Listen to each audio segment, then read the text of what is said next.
All right, here with UT's Coach Fields. Coach, the golf nation was cringing when Jordan was on 12. Most people don't know him as you do. How do you think he'll respond from what was, just a tough moment?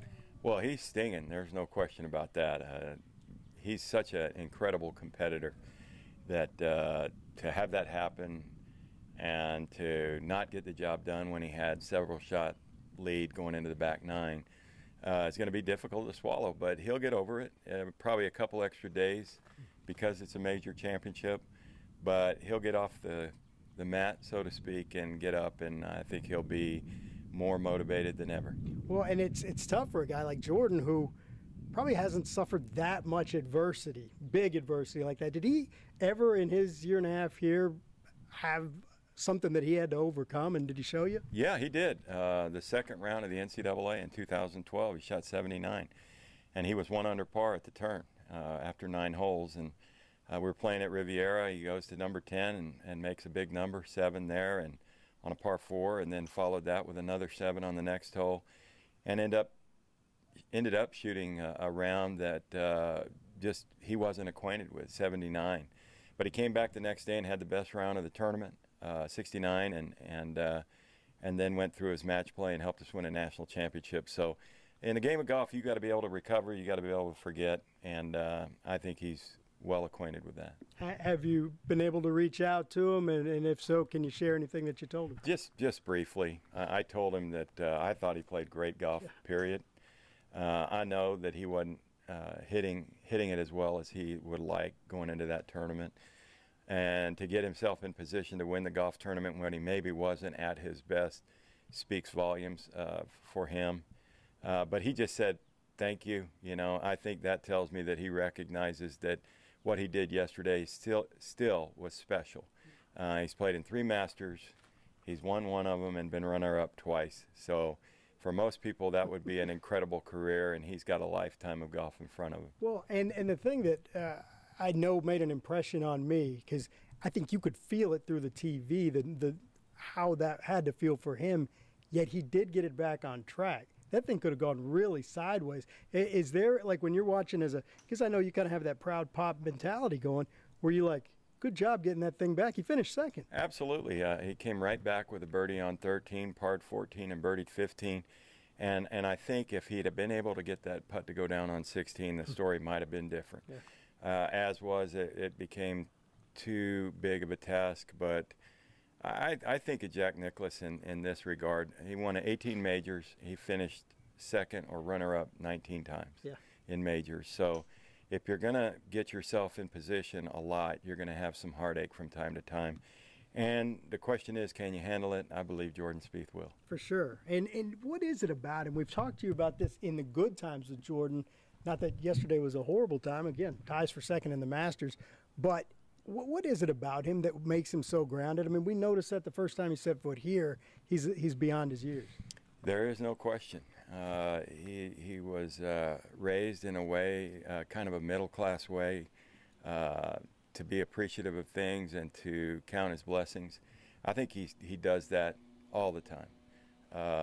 Even just getting to go to Augusta still today, which is his absolute favorite tournament, is a gift for him.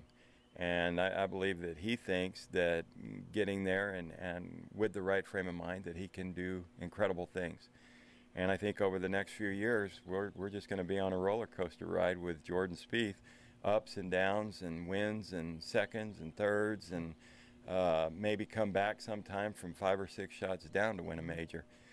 Golf has a way of evening out, and I think he's right in the middle of it, and I think he'll have incredible success. And lastly, does it bother you, these days with the media, and not just social media, but even mainstream media, hypercritical?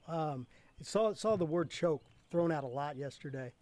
How does that hit you when you know, A, who he is, but B, what he's already brought to the sport, and he's 22 years old? I think you've just got to blow that off. If you're going to play in sports or put yourself in a competitive situation, you're going to have some ups and downs. But to call a 2-time major champion a choker because he hit a couple of bad golf shots, that's kind of funny. I just feel like he can't pay attention to that. It might sting a little bit, but at the same time, people can't say enough superlatives about him when he is winning. So he's already won one time this year. He's a runner-up in the Masters, and I'm sure in about 2 days he'll be thinking about the U.S. Open. And also, I thought it was pretty telling about his character. He deals with 2 jacket ceremonies under that situation, and then comes out and talks to the media at length and actually lets people in to what was his nightmare. Really given himself in with the media. Does that surprise you, or is that the Jordan that you've always known? Well, that is the Jordan that I know. He needs a moment to calm down, and they gave that to him. But he was in the hunt, and it just didn't happen this time. But I think in his case, he wants to grow the game. He wants kids to enjoy the game. He's G-rated. He hit some bad shots, but there was no cursing or anything like that. He just did what he had to do. Made 7 on 12.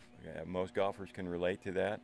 And while that was tough, he came back with a couple of birdies. So I'm just thrilled that he's going to have more and more opportunities, and I'm hoping that the rest of my team does too. Coach Tom, we're talking about Jordan.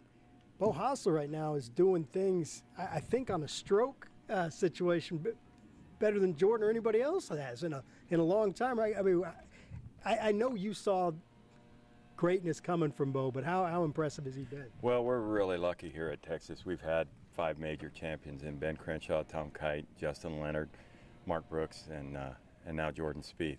And you can always measure your career against that. But what Beau has done with 5 wins this year, 2015-16, it's been remarkable. And the good news is he's not done yet. He works hard. He recognizes that you cannot have that kind of success if you're not putting in the time, and he does, and he respects the game.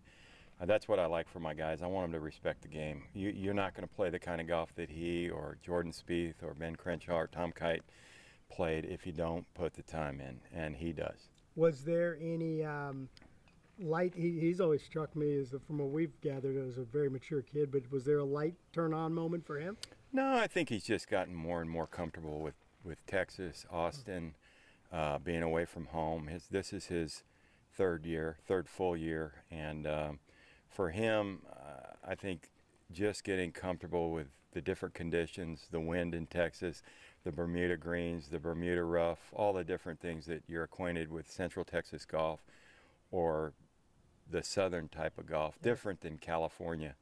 As he says, the weather's always perfect out there in Southern Cal, so you don't get challenged, and that's why he chose Texas. And now all of a sudden things are coming together. But Coach Royal always said good things happen when talent and hard work combine, and that's what's happening with Beau. Do you know, does he have, every once in a while some of these really good athletes they'll have a list. Do you know what motivates him? Does he have it written down? I mean, well, he's like Jordan in that regard. He's just super competitive, and we're lucky. We've got several guys on our team that are just highly charged competitively, hate to lose, and are motivated by that. And they love the game, they hate to lose, and they're willing to work. That's a good combination. For sure. And I mean, this isn't fair because he's a college golfer right now, but do you feel secure when you're looking at his career as a pro, knowing that he's got a place out there on that tour for a while? Yeah, absolutely. I think so. And number one thing, it doesn't matter what I think. It matters what he thinks. Yeah. And I believe in his heart and in his mind, he's visioned a lot more than is happening right now, and what will happen in the future. And that's similar again to the major champions that I've coached. And again, I'm really lucky because I'm coaching several guys that are in that same boat. And lastly, I'm trying to remember with him, was there something where he's loosened up a little bit? Is that part of his story or no? Like off the? Oh, I don't think so. I think what he's done is he's taken advantage of being at Texas. He's a Texas cowboy. Yeah. He's involved with service organizations. He's in the business school. I mean, I don't know how, as a coach, you could be much more happy with a guy like Beau Hossler because he works hard. Yeah. He's in the business school. He cares about people. He's in a service organization. He's just doing it right. He's enjoying Texas while he's here.